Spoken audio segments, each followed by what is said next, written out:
Hi, I'm Margie from MX Energy.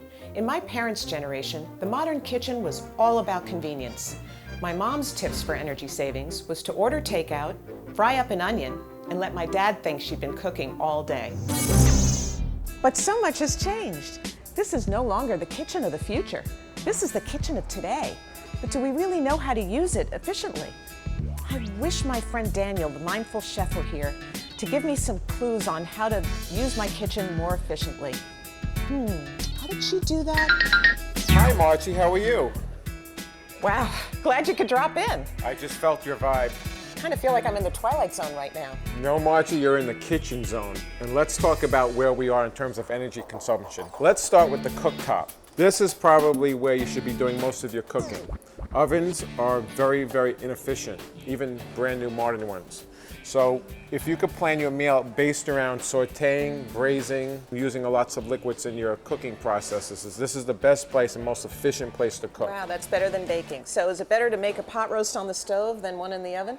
It's definitely better to start here and do as much cooking here as possible.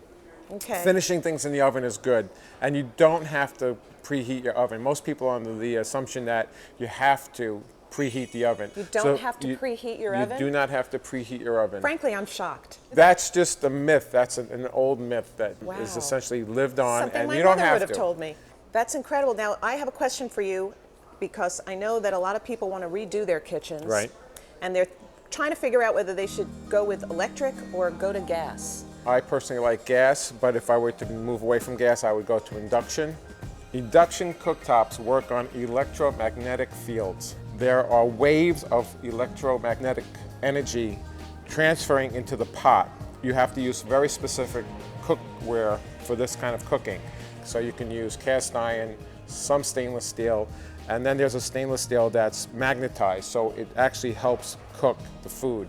And it's very, very, very efficient. In the last 10 or 15 years it's been around, and it's very quick, and it brings food up to temperature really rapidly. So that's where you're going to be saving your energy. You cut down on the time you're cooking. One question I wanted to ask you about boiling water. Yes. Because I think everybody runs into this. When you're making a pot of spaghetti, Yes. and you have a nice big pot like this, do you need to fill the whole pot up with water? That's a good get it question. boiling? Let me address that. You should always size your pot to whatever you're cooking.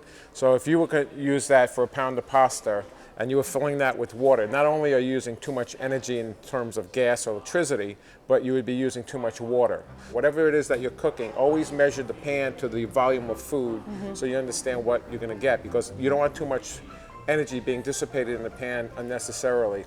Once the water comes up to temperature, which is 212, you could stare at that pot forever. It's always going to be 212. A watch pot never boils. Some people are actually waiting for the water to boil more. It's never going to boil more because 212 is it. So people have to understand that the water is never going to get more boiling. That's it. However, if you want steam, it takes about 7 times more energy. It has to go up 1 degree more. Right. But for the most part, you can reduce your energy consumption by turning off the power at that certain magical point. Right. And you could put your pasta in, let it cook a few minutes, then you can cover it and turn off the power source. You still have to watch it because otherwise it'll overcook. That just comes with experience. Thanks, Dan, for helping us to My really pleasure. understand how to Absolutely. be more efficient in the kitchen. My pleasure. I have to disappear now. It was good seeing you. Thanks for popping in. Thank you. Bye-bye. For more tips on energy efficiency in the kitchen zones, check out our videos on the cold zone and the wet zone.